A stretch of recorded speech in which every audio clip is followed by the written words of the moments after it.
Hey guys, welcome to Rosie's Dessert Spot. Today we'll be making this Topsy Turvey cake with a chocolate cupcake piñata top tier.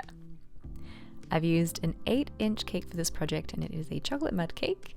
I'm filling it with dark chocolate ganache that's been mixed in with some buttercream. I like to go for a buttercream with ganache mixture whenever I work with fondant. You can go all ganache, I just find that this is a bit smoother. It's a nicer texture and it gives you a little bit more time to work with the covering of the cake. Sometimes ganache can set really quickly. By adding a little bit of buttercream, it gives you just a little more time to smooth it out and get those nice sharp edges. Pop your cake into the fridge to set for 20 minutes and then take a very large serrated knife and cut down on a diagonal. I try to aim for to have the knife end where the frosting layer begins, as you'll see here. So cut away little pieces at a time. Don't try to go in one cut. You can't add back easily, but you can always trim extra off, if that makes sense. So just small cuts until you reach a shape that you want.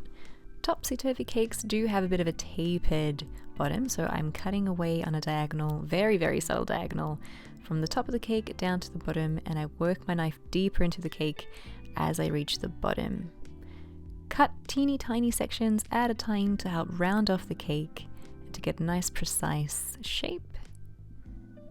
And then take your silicone cupcake mold, hold it to your cake and just draw a line around it with a knife so you know exactly where to position that in the middle, and then cut into that circle. We want it to sit flat on top of the cake, so I've just taken my spatula and I'm digging it directly in. Remove the top, and you can see there that the exposed area is that buttercream layer, which is why we cut on a diagonal to make it line up with that buttercream layer.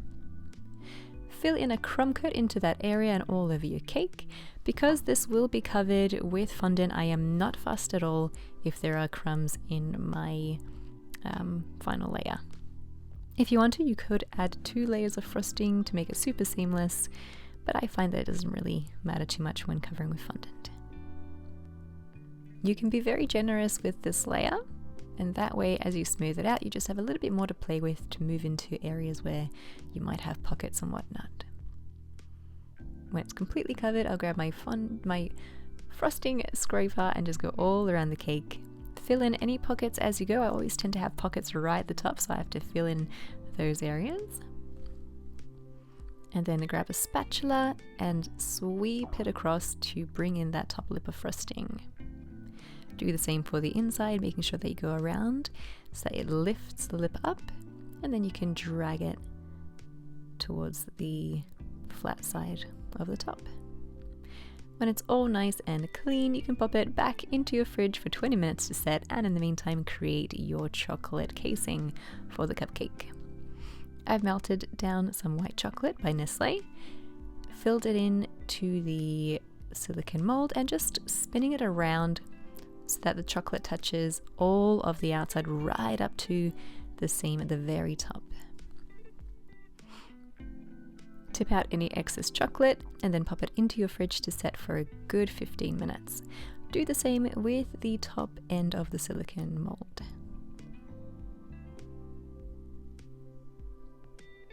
If you're enjoying these tutorials, feel free to subscribe. We do upload a new video every week. Make sure the chocolate comes right up to the top edge. You can remove the excess and then pop it into the fridge to set for 20 minutes and repeat again.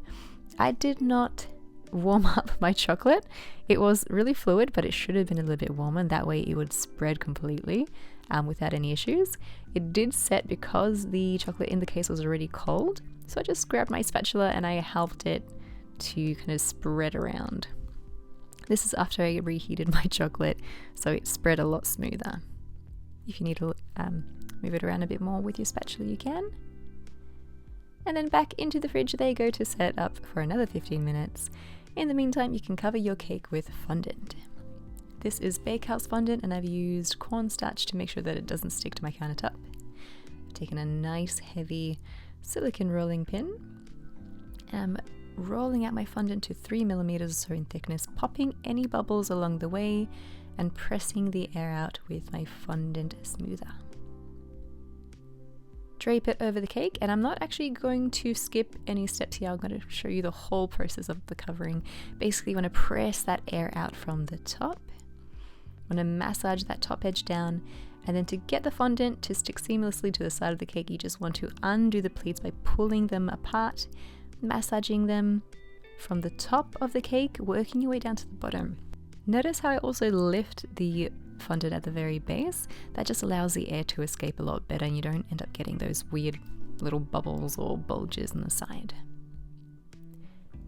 Once you reach the bottom, give it a good pat all around, and then I like to take my fondant smoother and smooth out at the very base just to make sure that the fondant has stuck down to the bottom. Sometimes it's a little bit loose, so you really want to get in there with the smoother.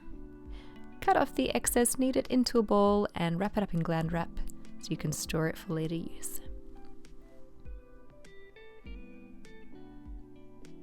To smooth the fondant onto the cake, I always like to use 2 fondant smoothers, and I give them a good tap at the very top edge to create some nice sharp edges. You're basically pinching the fondant between the two.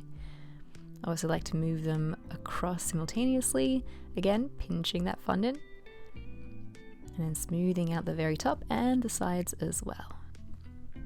When you're happy with the finish, add 3 bubble tea straws or dowels into the middle of your cake in a triangular formation.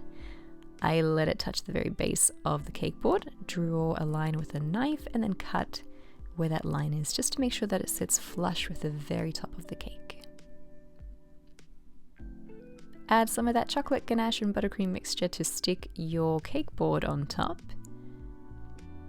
And by now your chocolate should be nice and set from the fridge, so gently peel back the silicone, working around the cupcake. Don't try to do it all on one side and then work your way to the other side. Try to keep it as even as possible for best results. Gently peel it back. You want to be slow and gentle with this because the chocolate, even though it is thick, it's still pretty fragile. Cut away any frilly areas along the outside, and then do the exact same for the top half of your cupcake.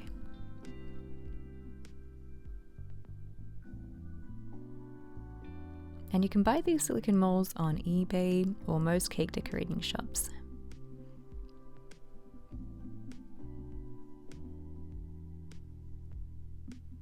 You can see I'm being super gentle here. I was so paranoid that I'd crack the chocolate. And if you do, it's no biggie, you just melt it back down and refill, but it's just extra time that you don't want to spend. Cut away the frilly sections along the edge, and then I have baking paper down on my countertop, and I'm just using a very large blush brush and some metallic edible luster dust, just brushing it all over the top. You'll find that chocolate really likes dust, and it'll just stick to it without having to add anything onto the casing. When it's completely covered, turn it the other way around, and you don't want to touch the sides because you might leave fingerprints where your fingers might take away parts of the red, and then you can see little splotches of fingers. Not great. So use a knife or a spatula to help you. Stick it to the cake board with a little bit more of that ganache, and then fill the inside with whatever chocolates you like. I was a bit more strategic with this. I went for the Crispies and the Maltesers because they're really, really light chocolates. They're super airy, and so I didn't feel like the weight of them could potentially crack the chocolate casing. But you could really add whatever you like. For the top half of the chocolate casing cupcake, I've used gold luster dust and just brushing it on top again. You could use a large blush brush for this. I just had that red on it, and so I use a clean brush just to make sure I didn't contaminate the colors. I have some extra white chocolate melted down into a piping bag, and I'm just lining the outside rim of the bottom half of the cupcake. Add the top on top, and that should set within a few seconds. For the stripes, I've taken some fondant, rolled it out super thin, and just cutting down the strips in blue and in that burgundy color. Add a little bit of water to the outside of your cake and just drape your stripes right over top. You can use a super sharp knife to cut away at the excess at the top and the bottom, and then repeat all the way around. I alternated with 1 blue stripe, 2 burgundy stripes, 1 blue stripe, 1 burgundy stripe, and then just kind of repeating that pattern all the way across.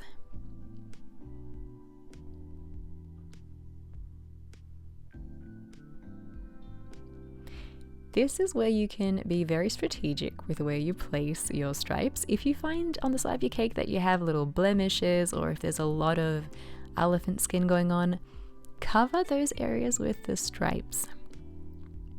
So just be very strategic. Once you're done, you can add a little cherry to the top of your cake with a little bit of water. I create a little hole in the center to help place the stem later. Right now the stem is drying, it's just a little log of fondant. And to hide the seam of the cupcake and the base layer, I've just added some gold Maltesers with buttercream. The gold Maltesers were in a Ziploc bag filled with gold luster dust. For the bow, take some yellow fondant, fold it into a loop, and then with some water you want to create an M shape, so you fold it towards yourself and then you fold either side again away from yourself to create that bow fold. Stick the two together and then add a seam over the top to cover where they meet.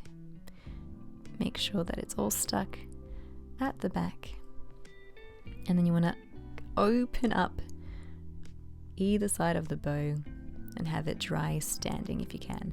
If it doesn't want to stand immediately, you can just leave it flat for 10 minutes just so that the fondant can firm up, and then you can open up the arms and have it standing that way. It'll be much firmer so it wouldn't fall down. Apply it to your cake with a bit of water and then add the Maltesers for that extra bit of detailing along the base. Stick on your cherry stem and then create the arms for your bows. I've created 2 tinier ones to go on the top tier. And again, just creating that M shape into the arms at the very top too. Position the bows where you want them, and then apply the arms. So basically we're just trying to figure out where it is we want to place it. Pop a little bit of water at the back of your arm and give it a good rounded loop at the top to give it a bit more life. See how it's kind of really sticking out? You can use the back of your brush to help open that up. And do the same for the very bottom of the arms where you can see them sort of protruding outwards. They're not sitting flat against the cake either.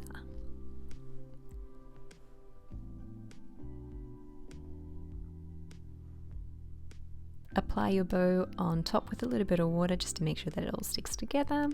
You can press down a little bit firmly in the center of the bow. And then pipe a seam around the cupcake chocolate cases. I had a big hole you can see here, and I'm just using buttercream to fill that space in.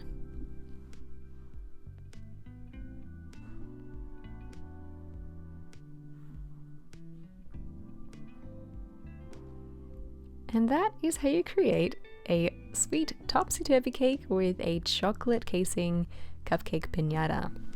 I hope you guys enjoyed this cake decorating tutorial and give it a go. If you do, hashtag Rosie's Dessert Sauce so I can check it out as well. Thank you so much for watching. Feel free to subscribe and we'll catch you again in the next one.